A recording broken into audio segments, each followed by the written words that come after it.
2024년 12월의 시장은 어떨까? 과거의 데이터를 보고 생각해보자.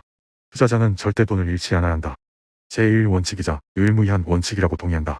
투자는 항상 위험을 동반하고 있고 언제나 힘든 선택을 해야만 한다. 역사적으로 매 순간 시점마다 이슈는 항상 존재했고 언제나 고점, 저점 논란은 있어왔으며 항상 투자를 하는 입장에서 혼란스럽고 두려운 게 현실이다. 나는 몇몇 시장 전반의 흐름을 분석하는 진정성 있는 전문가를 제외한 애널리스트와 소위 리딩을 하는 사람들의 말은 신경 쓰지 않는다. 뉴스들은 객관적인 사실을 제외하고는 전부 잡음이라고 생각한다. 나는 미래의 꽃 같은 모습으로 나타나지는 않지만 역사와 과거의 기록들은 투자에 있어 많은 인사이트를 제공한다고 생각한다. 이 동영상은 나와 같은 생각인 투자자들에게 조금이나마 도움이 되고 스스로 판단할 수 있는 자료를 제공하고자 나의 일기처럼 만들었고 절대 투자를 권유하는 것이 아니며 모든 투자의 손익은 투자자 스스로의 판단에 있음을 우선 안내드린다. 나는 리스크를 최소화하기 위해 개별 종목은 투자하지 않고 지수에 투자한다. 그것도 전 세계 1등을 선호한다. 내가 투자하는 카테고리는 US 달러를 기반으로 나스닥 100, S&P 500, 금, 비트코인 4가지의 ETF로 투자를 한다. 달러의 가치가 하락하는 대세가 아니라면 긴급 자금을 제외한 모든 자금을 항상 달러로 보관한다. 투자 방식은 단타는 하지 않는다. 급격한 시장에 불가항력의 이슈가 없다면 흐름을 보고 상승 시기에 투자를 집중하고 하락 시기에는 쉬는 시류를 타는 투자를 선호한다. 지금 미 대선이 끝난 2024년 12월을 지나고 있다. 12월의 투자 전망은 어떨지 과거의 데이터를 통해 고민해보자. 자료는 트레이딩 이코노믹스의 자료로 데이터는 오차가 있을 수 있다는 점을 감안해주길 바란다. 트럼프가 바이든에게 패배한 4년 전 2020년 대선 12월은 코로나 팬데믹이 발생했던 시기로 전 세계적으로 사상 최대 자금이 풀렸던 시기다. 이때의 시장 흐름은 바이든 당선으로 시장이 안도했고 백신 기대감과 수요 증가 전망으로 유가가 회복되고 있었다. 바이든의 친환경 정책 공약, 무역 갈등 완화에 대한 기대감이 시장에 긍정적 분위기를 만들어줬고 추가적인 재정 지출로 시장에 돈이 더 풀린다는 분위기였다. 유럽을 제외한 글로벌 경기가 회복할 것이라는 기대감이 증가하고 있었고 실제 교역량이 증가하며 특히 아시아권 국가의 수출이 호전되고 있었다. 연준의 완화적 통화 정책 지속으로 인해 달러 지수는 하락세를 유지했고 중국 경제의 빠른 회복과 수출 호조로 위안화의 가치는 최고치로 상승했다. 산유국들의 감산 결정에도 유가의 영향은 미비했으며 그해 반감기가 발생한 비트코인은 연말 사상 최고치를 달성하고 있었다. 코로나 쇼크로 2월 3월에 급락 후 나스닥 100은 1년 동안 꾸준히 사상 최고치를 경신하며 12월에 5.25% 상승했다.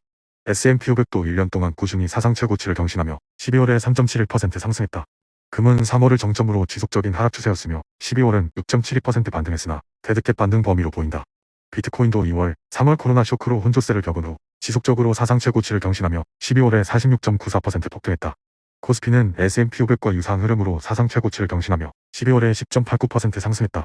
오바마 이후 예상 밖으로 트럼프가 당선됐던 8년 전 2016년 대선 12월은 트럼프의 친기업적 정책과 인프라 투자 확대 공약으로 인해 경제 성장에 대한 기대감이 상승했고 대선 이후 미국 주식시장은 상승세를 보이며 다우존스 지수는 12월 말에 사상 처음으로 2만 포인트에 근접했다.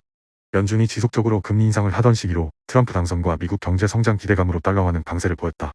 유럽은 경제 위기로 양적 완화를 지속하고 있었으나 미국은 S&P 500, 나스닥 사상 최고치를 기록하며 연말까지 상승했다.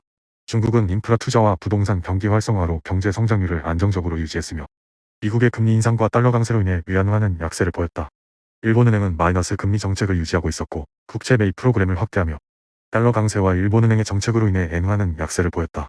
미국 금리 인상과 달러 강세로 인해 신흥국의 통화가 약세를 보였으며 외환시장 변동성이 커졌으며 인도에서 고액권을 폐지하는 화폐 개혁을 단행하며 경제 혼란이 발생했다. 그해 반감기가 발생한 비트코인은 연말 강세장이 시작됐다. 1월 2월 부진했던 나스닥 100은 1년 동안 꾸준히 사상 최고치를 경신하며 12월에 1.10% 상승했다. S&P 500도 1년 동안 꾸준히 사상 최고치를 경신하며 12월에 1.82% 상승했다. 금은 7월을 정점으로 지속적인 하락 추세였으며 12월도 마이너스 1.81% 하락했다. 비트코인은 연초부터 꾸준히 상승하며 12월에 30.2% 폭등했다. 코스피는 10월 11월 하락했으나 12월에 2.17% 상승했다. 2012년, 2008년 12월 달까지 확대해 결론을 고민해보자. 2008년은 다들 알다시피 미국발 글로벌 금융위기가 있었던 시기다. 특수성이 있다는 걸 감안하자. 지금은 트럼프 2기 출범에 대한 미국 성장 기대, 관세 정책에 대한 우려가 있다. 급격한 경제적 이슈가 등장하지 않는다면 미국 시장의 상승 기조 유지와 친화적인 비트코인 정책으로 꾸준한 상승을 예상해본다. 나스닥은 2012년을 제외하고 모두 상승한 모습을 보여 유지를 하겠다. S&P 500은 12월 전부 상승을 기록했기에 유지하겠다. 금은 2020년과 흐름이 비슷하게 보여 비중 축소하겠다. 비트코인은 반감기에 12월은 폭등했던 전례가 많기에 비중을 확대하겠다. 코스피는 투자는 하지 않지만 너무 많은 악재를 품고 있다고 생각된다.